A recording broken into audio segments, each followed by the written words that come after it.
Hello, I'm David Chaston with 90 at 9, brought to you by interest.co.nz. This week, get everything you need to know in 90 seconds at 9 o'clock, when news an EU central bank boss has been detained in a corruption investigation.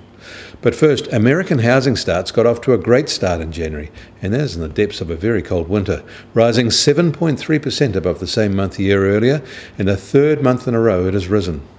The annual rate is now up to 1,326,000, which is an extra 96,000 houses over the December annual rate. The jump may both ease housing price pressure that are rising 5.6% a year and is big enough to register a boost in the country's economic growth. Some also suggest the rise may restrain rent increases. The latest indicator of consumer sentiment in the US also showed gains. It rose in February to a second highest level since 2004, despite lower and much more volatile stock market prices. The analysis of the results is worth reading because within the rise are some important shifts in the basis of optimism. Job security factors are rising, attractions to short-term and discounts, and low costs are falling. In Canada, new mortgage qualification rules that came into force in January have taken the gloss off Canada's housing market.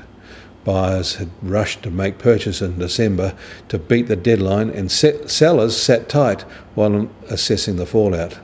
But the impact may not have been as strong as some had feared. Sales volumes were down 2.4% year on year, while average prices were up 2.3% on the same basis. In Europe, the head of the Latvian central bank has been detained on corruption charges.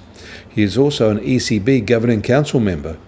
It is unknown what the issues involved are at this point, although there have been issues in the past at Latvian banks around transfers to North Korea.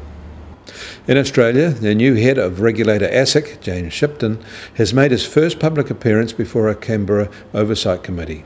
One of his urgent tasks will be to figure out how to enforce proper standards at major wealth managers, after ASIC recently found in 75% of advice files reviewed, advisors did not demonstrate compliance with the duty to act in the best interest of their clients. Further, 10% of the advice reviewed was likely to leave customers in a significantly worse financial position.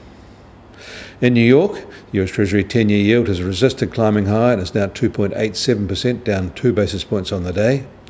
The gold price is lower by $4 this morning at $1,347 an ounce, and oil prices are a little firmer today, with the US benchmark just over $61.50 a barrel, while the Brent benchmark is just over $64.50 a barrel.